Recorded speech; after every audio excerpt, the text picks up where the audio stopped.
Investing 101 with smallcappower.com.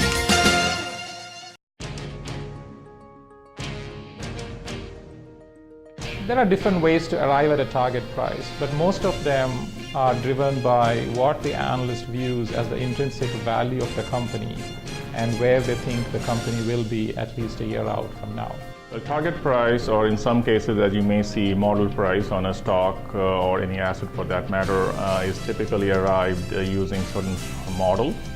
So for example, analysts would use a methodology such as discounted cash flow to arrive at the intrinsic value of the company. By intrinsic value, I mean the value that an analyst derives either using a discounted cash flow, which is the free cash flow generated by the company if it is a reporting earnings issuer, or based on the intrinsic value of the asset if it is for an exploration company which is not yet into generating revenues. Depending upon how many shares they have outstanding, you can divide that by number of shares and you can get a model price now, or a price, intrinsic price, and then you can make some forecasts and assumptions how that stock, for example, will perform over say next 12 months, and you can arrive at a target price. So for example, say your intrinsic share value is $1 and you think that the company's earning will grow by 20%,